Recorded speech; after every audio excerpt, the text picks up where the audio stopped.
असं म्हणतात की आपण ज्या समाजात राहतो तो समाज अगदी लहानपणापासून आपल्या मनावरती एक छाप सोडून जातो.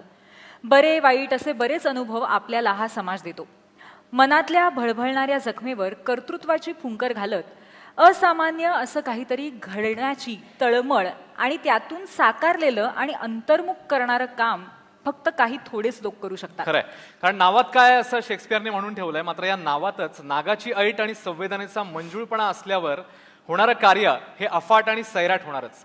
आपण बघूया याच सैराट व्यक्तिमत्वाबद्दल.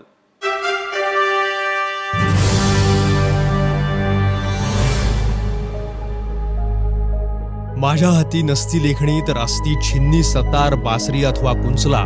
मी कशानंही उपसत राहिलो असतो हा अतोनात कोलाहल मनात आला.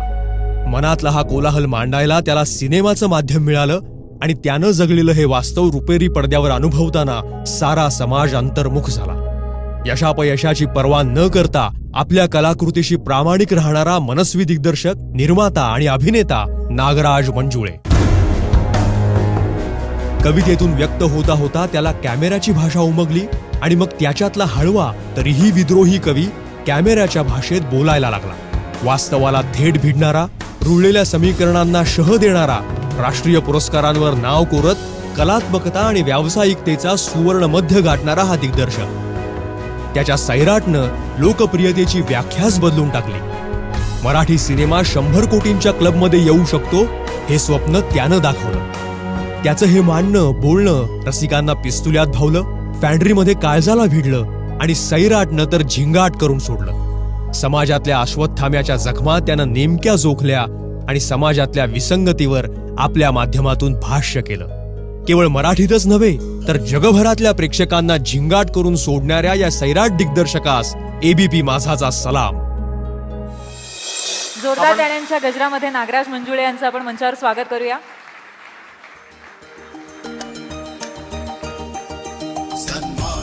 लवकरच सैराट दक्षिणेतल्या भाषेमध्ये देखील येऊ घातल्या, त्याबद्दल देखील नागराजांचं अभिनंदन आणि त्यांच्या वाटचालीसाठी त्यांना इकडे आपण शुभेच्छा देतोय आणि त्यांना सन्मानित करतोय.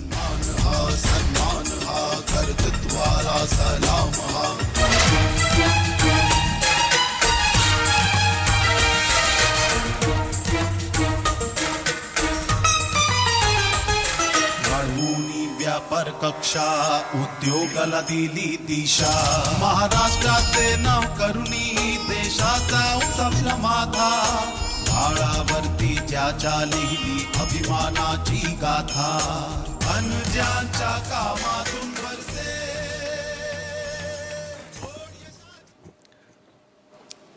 नमस्कार.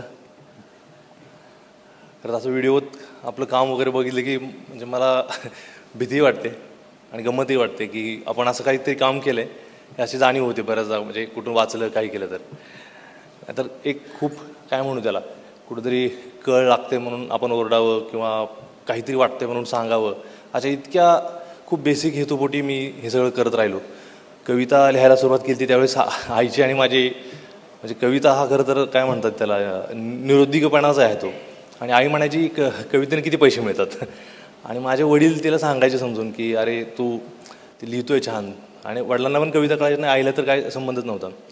पण तिचे खूप बेसिक प्रश्न होते की ह्याचं मग आर्थिक काय करणार तो नेमकं, ह्याचं काय होणार काय. आणि लहानपणापासून टीका ऐकायची इतकी सवय आहे, अपमान झाला शिव्या खाल्ल्या तर अजिबात मी इतका कम्फर्टेबल असतो, मला काही वाटत नाही. म्हणजे खूप खूप कॉन्फिडंटली मी ते सहन करू शकतो. पण कौतुक झालो की बिथरतो मी आणि मला कळत नाही की यार आता ह्याला कसं रिॲक्ट व्हायचं. पण अलीकडं जरा थोडंसं सरावानं जमायला लागलं आहे. पण म्हणजे एक काम हे सगळं होईल पुढचा सगळा हा बोनस आहे माझ्यासाठी. हा सगळं जे घडतंय हे खरं तर त्याचे साईड इफेक्ट आहेत असं वाटतं मला. काम करताना इतकी मजा यायची, मजा येते आणि मी जे करत होतो त्याचा व्यवसाय कधीतरी होऊ शकतो. माझ्या कवितेनं मला वाट दाखवत इथपर्यंत आणून ठेवावं हे खरं तर खूप खूप दूरपर्यंत जरी कल्पना केलीस तरी मला सुचलं नसतं, माझ्या आईवडिलांना सुचलं नसतं. माझे वडील नाही आहेत, दरवेळेस त्यांची आठवण येते. नॅशनल अवॉर्ड मिळालं, पिस्तुलाला मिळालं, फॅन्ड्रीला मिळालं किंवा अशा अनेक सन्मान झाले. मुख्यमंत्री सरांच्या हस्ते मी आज पुरस्कार घेतो आहे. आमिर खान सरांचा तर मी लहानपणापासून एक प्रकारे काय म्हणू त्याला एक खूप मोठा फॅन आहे. त्यांचं काम ते जे बोलायचे आणि जे काही करायचे त्याचा मी फॅन होतो.